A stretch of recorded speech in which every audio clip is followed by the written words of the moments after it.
Estamos aqui de volta para esse nosso novo quadro, Gustavo, olha só, de filmes que são de uma certa forma perturbadores, né? Deixa a gente pensando muito nele. Exatamente, e a gente ainda não tem um nome muito bom assim para esse quadro, né? Filmes que deixam a gente pensando muito nele. Pode ser. Se você tiver sugestão, deixa aqui embaixo nos comentários. Talvez até esse vídeo a gente já decidiu um título também, né? Não sabemos. Aí o editor não vai ter botado essa parte, né? Porque a gente tá gravando esse vídeo com antecedência. Mas hoje a gente vai falar sobre o filme Nós, Gustavo, olha só, que é... Nós vamos falar sobre esse filme, nós. Exatamente, que é do diretor Jordan Peele. Tem crítica no canal, sem spoiler, com spoiler. Sim, e é o mesmo diretor que fez aquele filme Corra, né? Que é um filme de terror que aborda também o tema racismo. Então assim, é um cara que traz várias coisas diferentes pra gente no cinema contemporâneo. Ele usa o horror pra mostrar o horror das pessoas. E a gente vai hoje abordar e falar algumas coisas do por trás, né? Do que acontece ali no filme e o que deixa ele perturbado. A gente vai explicar algumas coisas, inclusive. Não é um vídeo de final explicado, né? Apesar da gente falar do final. E nem é um filme que fica perturbado, como o Jonas falou, né?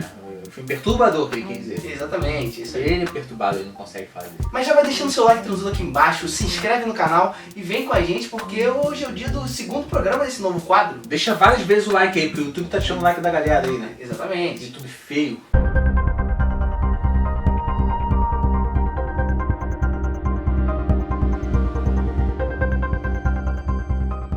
Você provavelmente já assistiu ao filme, então a gente não vai aqui ficar falando de enredo, não vai ficar explicando coisas que são muito óbvias do filme, a gente só vai falar mais daquele negócio subliminar que tem por trás, enfim. Aqui a gente vai tratar a Lupita do mal como Red, porque ela tá vestindo vermelho. Sim. E ela é tratada dessa forma no filme também. Sim. E a Lupita, que seria a do bem, que começa... É difícil, né? A Lupita que tem ao longo do filme com a família, que tá vestido branco ali, é a Adelaide. É confuso porque no final uma é outra, né? Exatamente. Você lembra como é que Você que já assistiu esse filme sabe que a Red é a outra e a outra Red, né? É, e você lembra também do começo do filme, que aquela criança lá em 1986, a Lupita é uma Lupitinha ainda, uma nhonguinho ainda, e ela se perde da família e entra naquela sala de espelhos. A gente vai entrar no significado da sala de espelhos também, tesoura, tudo. Mas vamos por partes. Ali no final, a gente lembra que a Lupita, a Adelaide, ela tem que voltar para esse lugar onde ela foi, onde ela se perdeu lá em 86, com Lá no parque. a Nhonguinha, para poder ter o arco final ali, ter o embate final com a Red, que tava lá até naquele momento que ela tá escrevendo no quadro, né? Tá desenhando as mãos, a pessoa de mão dada, tem significado também as mãos dadas ali, né? Sim. Ela tá desenhando ali. Vamos para esse momento agora, que é o seguinte. É nesse momento crucial que a gente entende que na verdade uma é outra, né? Sim. É claro que tem algumas pistas ao longo do filme. Eu acho também que o filme não faz muita questão de fazer mistério em relação a isso, né? Não. Ali no começo do filme, com as duas nhonguinhos, a gente já fica... Ah, pode ser que trocou, né? Acho que não é uma grande surpresa, né? Sim, não um plot twist grande quando a gente se descobre no final. A forma que ele é feito, que ele é elaborado aqui é o grande... Exatamente. O pulo do gato. do gato. Eu acho que ficou claro pra todo mundo, mas se não ficou, é o seguinte... Naquele momento ali das nhonguinhos, quando uma enforca a outra ali, quando se encontra, que é a versão do mal, elas trocam, né? A nhonguinho que enforcou vai pro lado lá e cresce com a família. A nhonguinho que se perdeu da família fica lá no espelho, e a nhonguinho que enforcou volta pra família e cresce. Tanto que tem uma cena ali onde a mãe fala: não tô reconhecendo minha filha, eu queria que ela falasse. Ela demora a falar, a gente vai tirar essa parte também, por que elas não falam, Sim. por que as cópias não falam, né? E aí a Nhonguinho, que foi enforcada, ela cresce, por isso que a Red, ao longo do filme, ela tem aquela voz de fumante. Exatamente, porque algumas pessoas até perceberam, né, e falaram: ué, por que só ela fala? Só a Red fala dos outros, né? Porque ela é a única que nasceu aqui em cima. Exatamente. Então Ela nasceu no mundo normal. Então ela sabe falar, só que ela fala daquela forma porque ela foi enforcada, né? Naquela época, enfim, então cresceu dessa forma. Aí você se pergunta, então como é que a do mal fala? A do mal que virou do bem? Porque ela foi se adaptando. No final do filme mostra ela se adaptando, ela aprendendo a falar, né? Sim. Ela começa muito calada. A mãe dela, inclusive, fala: minha filha não fala mais. Exatamente, é uma outra pessoa, parece. E a gente vai abordar aqui essa galera do mal como os atrelados, né? Essa galera do mal não, essa galera, os de vermelho, né? São os atrelados. Que eles são nada mais nada menos que cópias das pessoas do mundo real, né? Não tem uma explicação de como é feito. E isso é interessante. Eu gosto. Isso é também, interessante, não ter explicação, porque em todos os filmes a gente tem explicação de tudo.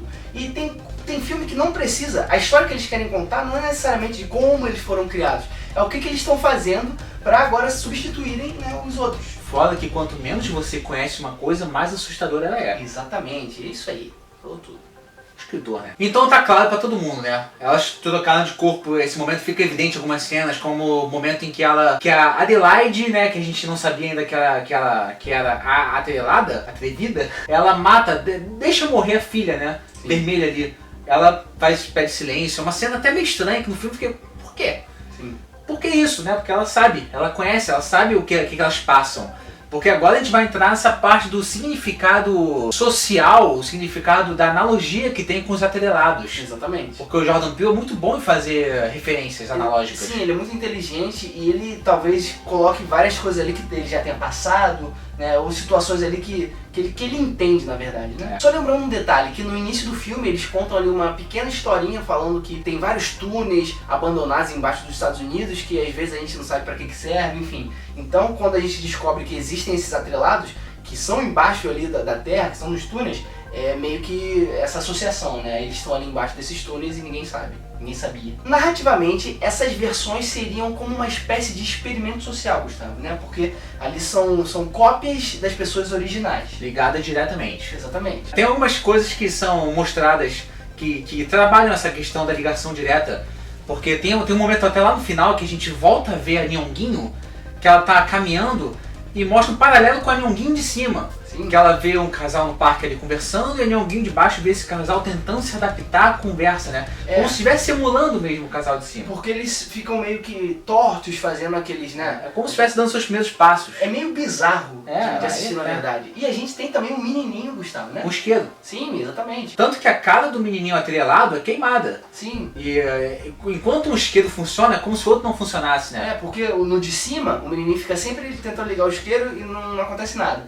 No de baixo, ele conseguia ligar o isqueiro e queimava a cara. Por isso que ele tem aquela metade da cara queimada. É, inclusive tem uma cena dos dois ali no armário, né? Que Sim. um acende e outro não. Só que essas versões duplicadas, né, esses atrelados, eles não desfrutam do mesmo prazer dos originais, né? E eles acabam copiando o que eles fazem e acabam sendo forçados a vagar com o que os lá de cima mandam eles fazerem. É como se fosse essa associação social que eles fazem, né? Privilégios. Aos privilegiados, né? Exatamente. Faz essa associação direta de como se os atrelados não fossem os privilegiados e os de cima são os privilegiados. Exatamente, porque mesmo teoricamente não tendo culpa, não sabendo na verdade o que eles estão fazendo, eles têm uma certa culpa. É, que aí vem o racismo subconsciente, né? Que a gente acha que a gente não tá sendo, mas a gente acaba sendo, assim, que é aquele preconceito inconsciente que acontece às vezes, né? Sim, que já está, na verdade, atrelado na sociedade. É isso que ele quer dizer, mostrando esse ponto de vista do pessoal de cima, de não saber da existência. Sim. É como se a gente fosse cínico, como se a gente não abrisse o nosso olho para essas questões sociais que são importantes e tem que ser mudadas. Sem contar as pessoas que sabem e fazem, mas o filme nem aborda isso, eu acho. Né? Exatamente. A não ser aquela família lá da Elizabeth Moss, que são os brancos ali do filme, que são realmente idiotas. Talvez seja uma crítica até aos Estados Unidos, né? Porque assim, essa galera, os atrelados, são considerados ali como uma civilização à parte, né?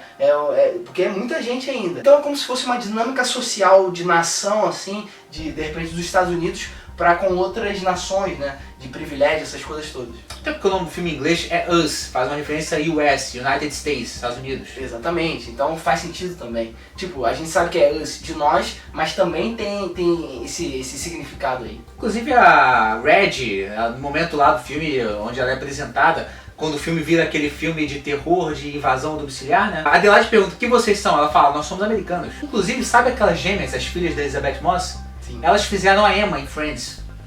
É? Agora a gente vai abordar alguns fatos pontuais, assim, alguns pontos, né? Por exemplo, as tesouras. Tem um significado ali nas tesouras. Porque a gente viu que a Red usa uma tesoura na mão, né? Então por que, assim, na verdade, que ela usa? As tesouras, na verdade, são uma analogia, né? A partes iguais, só que opostas. O formato da tesoura, né? Elas são iguais, os dois lados são iguais, só que eles são em lados diferentes, na verdade. Então, eles são fisicamente iguais, só que eles são de lados opostos. Exatamente. E a simbologia aumenta mais ainda, né? Porque no filme elas são usadas como armas. Então, assim, faz todo sentido. É um detalhezinho pequeno que eles quiseram botar ali, o Jordan Peele quis botar, mas que é bem legal. Inclusive não é nem interpretação nossa, não. Ele mesmo explicou que essa foi a ideia da tesoura. Exatamente. Ele destrinchou bem o filme dele. E tem a questão também das mãos dadas, como eu falei, ela desenha as mãos dadas no quadro e também tem toda... A primeira vez que a família atrelada aparece, eles estão de mão dadas lá na... Sabe uma curiosidade? Aqui na parede, aqui no meu bairro, tem uma imagem de pessoas com mãos dadas. E eu vi isso logo depois de ter assistido Nós. Mas não foi isso não foi essa analogia que ele quis fazer, né? A casa dos Jonatas. Não aqui em casa, mas, né, lá... A gente vê também que o filme acaba com a corrente, né, gigantesca assim, vai longe até, inclusive. É uma referência direta ao movimento chamado Hands Across America, que é contra a fome na África, feito em 1986. Tinha uma expectativa alta de retorno... De arrecadação, né? Que não chegou nem perto, eles conseguiram acho que 15 milhões. As doações eram de 10 a 30 dólares que o pessoal fazia. Foi muito bem divulgado, Bill Clinton participou da divulgação, Michael J. Fox, nosso querido Marty McFly. E em 86, que é o mesmo ano onde começa o filme com a Nhonguinho. Inclusive o pessoal ganhava uma camisa de retorno, né? Você dava esse dinheiro, você ganhava essa camisa. Sim. E a Lupita, se não me engano, ela usa essa camisa no filme. Ela usa. Então faz essa referência. E o Jordan Peele mesmo explica o que ele realmente quis dizer com isso. A Lupita, que eu quero dizer, é a jovem, a Nhonguinho. Sim. Que eu não sei o nome da atriz, que é muito boa, inclusive. A Lupitinha. E o Jordan Peele, inclusive, deu uma entrevista ao New York Times, né? Que ele disse o seguinte, presta atenção. Há algo que soa como um culto nessas imagens dos comerciais do Hands Across America, que me remete à família Manson cantando músicas folk enquanto saem do tribunal. Que é uma coisa bizarra que essa família malucona aí fazia, né? Sim. A família Manson não era uma família mesmo de sangue, mas eram seguidores do Charles Manson, como se fosse um culto religioso, mas não religioso. E pela criação ali, pela época em que eles viviam, eles cantavam músicas folk, country. Sim.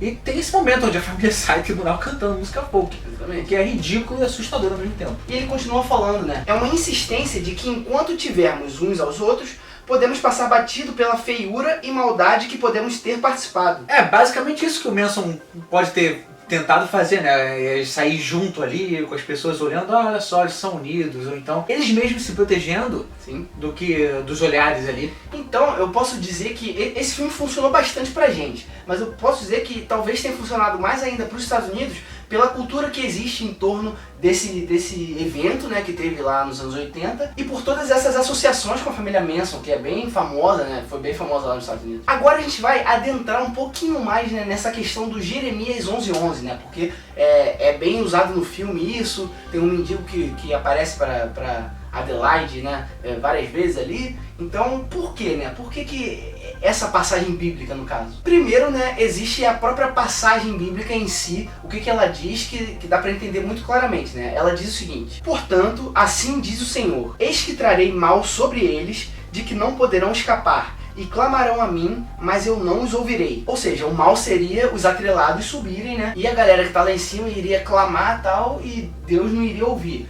Eu acho que essa é a proposta dada ao Jordan Peele a essa passagem. A função do nosso querido personagem ali, que a gente chamou de Jeremias em alguns momentos, é meio que um presságio também, né? Sim. Tentando avisar como se fosse isso. Exatamente. E também tem aquela questão da dualidade dos números, né? 11:11, a duplicidade das pessoas. Então tem toda essa associação com as próprias pessoas e cópias, né? Fora as tesouras, né, também. Fora as tesouras e outras coisas que aparecem em duplicidade no filme também. E agora lá no Bunker dos Coelhos, que é aquele lugar onde tem vários coelhos, e inclusive é o lugar onde vivem os atrelados. É os túneis, né?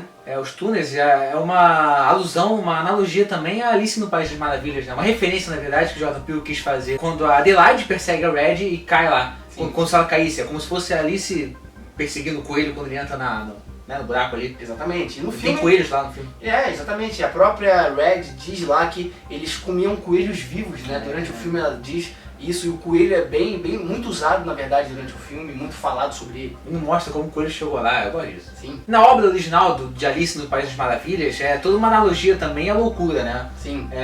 Pode ter sido um sonho, então ela pode ter ficado louca, tem várias teorias envolvendo isso. Essa questão dela descer na toca do coelho, de abraçar a loucura. Sim. E quando a Adelaide chega lá embaixo e a Red recebe ela já ali escrevendo, desenhando, né, as mãos dadas, ela fala: somos todos loucos aqui.